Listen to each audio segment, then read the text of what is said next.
എല്ലാവർക്കും നമസ്കാരം. In house drug ബാങ്കിലേക്ക് പോയിട്ട് വന്നിരിക്കുകയാണ്. പോയത് ഞാൻ ഒറ്റയ്ക്കല്ല കേട്ടോ, ഞാനും മനുവും കൂടിയാണ് പോയത്. കാരണം ഇപ്പോൾ സോഷ്യൽ മീഡിയയിലെ ചർച്ചാ വിഷയം രേഷ്മ പി തങ്കച്ചൻ്റെ കീമോതെറാപ്പിയുടെ കൂടെ എടുക്കുന്ന മെഡിസിൻ്റെ ബില്ല് അത് ഒറിജിനലാണോ അത് ഫേക്ക് ആണോ എന്നുള്ളതാണ് ചർച്ചാ വിഷയം. ആ ബില്ല് പൈസ തട്ടിക്കാൻ വേണ്ടി ഇവരുണ്ടാക്കിയ ബില്ലാണ് എന്നൊരു കൂട്ടർ പറയുന്നു, ഒരു കൂട്ടർ പറയുന്നു അത് ഒറിജിനൽ ബില്ലാണെന്ന് പറയുന്നു.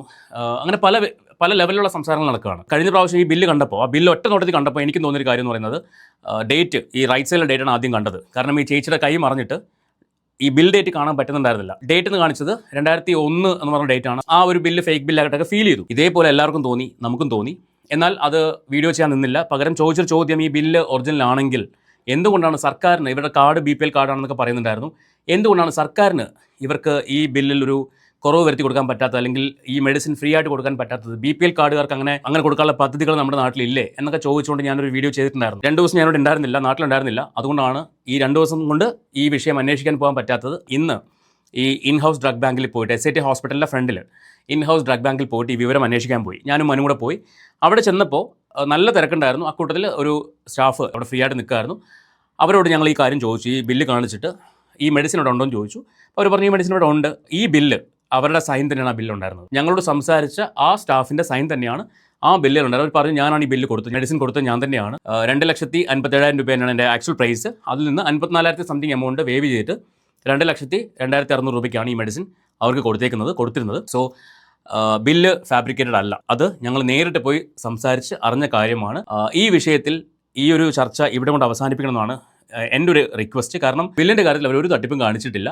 സോ അത് പറയാൻ വേണ്ടിയാണ് ഈ ഒരു വീഡിയോ. അതോടൊപ്പം തന്നെ എന്തുകൊണ്ട് തെറ്റിദ്ധരിക്കപ്പെട്ടു, ഡേറ്റ് കാണുന്നില്ല, ബിൽ നമ്പർ കാണുന്നില്ല, അങ്ങനെ വന്നപ്പോഴേക്കും സ്വാഭാവികമായിട്ട്, കാരണം ഇത് രണ്ടും ആ ചേച്ചിയുടെ കൈ വെച്ച് മറിഞ്ഞിട്ടുണ്ടായിരുന്നു.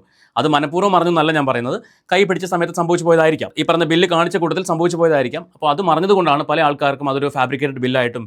കാര്യം രേഷ്മ പി തങ്കച്ചൻ എന്ന് പറയുന്ന പേര് ബോൾഡായിട്ട് കാണിക്കുന്നു, എറൗണ്ട് എമൗണ്ട് എന്നുള്ളത് ബോൾഡായിട്ട് കാണിക്കുന്നു, ടോക്കൺ നമ്പർ ബോൾഡായിട്ട് കാണിക്കുന്നു, ബാക്കിയെല്ലാം കമ്പ്യൂട്ടറൈസ്ഡ് സംഭവങ്ങളെല്ലാം അധികം ബോൾഡ് അല്ലാണ്ട് മങ്ങിയ ഒരു അക്ഷരത്തിൽ കാണിക്കുന്നു. അപ്പോൾ ഓട്ടോമാറ്റിക്കായിട്ട് ആൾക്കാരുടെ മനസ്സിലേക്ക് ചിന്തകൾ പോകുന്നു, ഇത് ഫാബ്രിക്കേറ്റ് ചെയ്ത ബില്ലാണ്, പൈസ തട്ടിക്കാൻ വേണ്ടിയാണ് എന്നൊക്കെ പറഞ്ഞ് ചിന്തകൾ പോകുന്നു. അങ്ങനെ വലിയ ചർച്ചയായിട്ട് മാറുന്നു. അതിൻ്റെ ഒരു സത്യാവസ്ഥ അന്വേഷിക്കാൻ വേണ്ടിയാണ് ഇന്ന് പോയത്. ശരിക്കും 2 ദിവസം മുന്നേ തന്നെ പോകേണ്ടതായിരുന്നു, പക്ഷേ ഇവിടെ ഇല്ലായിരുന്നുകൊണ്ടാണ് പോകാൻ പറ്റാത്തത്. ഇന്ന് രാവിലെയാണ് ഞാൻ എത്തിയത്, അതുകൊണ്ടാണ് അല്പം വൈകിപ്പോയത്. എന്തായാലും ഈ വിഷയം ബില്ലിനെ സംബന്ധിക്കുന്ന വിഷയങ്ങൾ ഇവിടെ അവസാനിപ്പിക്കണമെന്നാണ് എൻ്റെ ഒരു റിക്വസ്റ്റ്. ഞാൻ അത് ഒരിക്കൽ കൂടി പറയുവാണ്.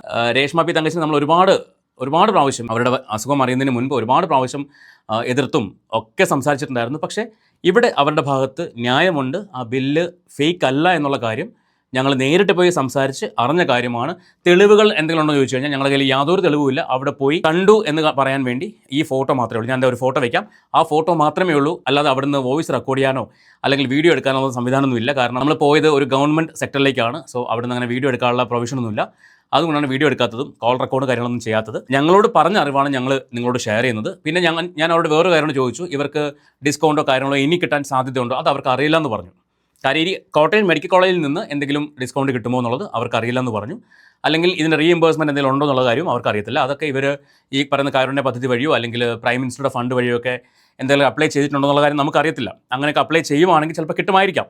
അതിന് കാലതാമസം എടുക്കുമായിരിക്കും. കാരണം സീക്രട്ട് ഏജൻറ്റിൻ്റെ വീഡിയോയ്ക്ക് അത് ഇന്നലെ അത് പറയുന്നുണ്ടായിരുന്നു. അങ്ങനെ കാലതാമസം എടുക്കുന്നത് കൊണ്ടും ഇവരുടെ അസുഖത്തിൻ്റെ തീവ്രത അത്രയും കൂടുതലായതുകൊണ്ടുമാണ് ഇത്തരം ഫണ്ടുകളുടെ പുറകെ പോകാതെ അവർ തന്നെ കയ്യിൽ നിന്ന് കാശെടുത്ത് അടയ്ക്കുന്നതാണ് സായി പറഞ്ഞത്. സോ അത് ഒരുപക്ഷെ സായി അവിടെ വിളിച്ച് അന്വേഷിച്ചറിഞ്ഞതായിരിക്കും. ഈ പറയുന്ന രേഷ്മ പി തങ്കച്ചൻ്റെ ഫാമിലിയെ വിളിച്ചറിഞ്ഞ കാര്യമായിരിക്കാം. അതുകൊണ്ടാണ് സായി അത് വ്യക്തമായിട്ട് പറഞ്ഞതെന്ന് ഞാൻ വിചാരിക്കുന്നു. സോ ഈ ഒരു കാര്യത്തിൽ ഇനി ഒരു കോൺട്രവേഴ്സി അല്ലെങ്കിൽ ഇനി ഒരു ചർച്ച ചെയ്യേണ്ട എന്നാണ് എൻ്റെ ഒരു അഭിപ്രായം, എൻ്റെ വ്യക്തിപരമായ അഭിപ്രായം. നിങ്ങളുടെ താല്പര്യമാണ് ബാക്കിയുള്ളത്. എന്തായാലും ഞങ്ങൾ അന്വേഷിച്ചറിഞ്ഞ കാര്യം ഞാൻ നിങ്ങളുടെ മുന്നിലേക്ക് അവതരിപ്പിച്ചു. ബില്ല് ഫേക്ക് അല്ല. അതോടൊപ്പം തന്നെ അവരുടെ അസുഖം എത്രയും വേഗം ഭേദമാവട്ടെ എന്ന് പ്രാർത്ഥിക്കുകയാണ്. സോ നിങ്ങളുടെ അഭിപ്രായം നിങ്ങൾ തീർച്ചയായിട്ടും കമൻറ്റ് ചെയ്യുക. നമുക്ക് വിമർശിക്കേണ്ടതിന് വിമർശിക്കാം. സത്യം അറിഞ്ഞു കഴിഞ്ഞാൽ പിന്നെ വിമർശിക്കുന്നത് ശരിയല്ല. അതുകൊണ്ടാണ് ആ സത്യം നിങ്ങളുടെ മുന്നിലേക്ക് അറിയിക്കാൻ വേണ്ടി ഞാൻ ഈ ഒരു വീഡിയോ ചെയ്തത്. പുതിയൊരു വീഡിയോയുമായിട്ട് വീണ്ടും കാണാം.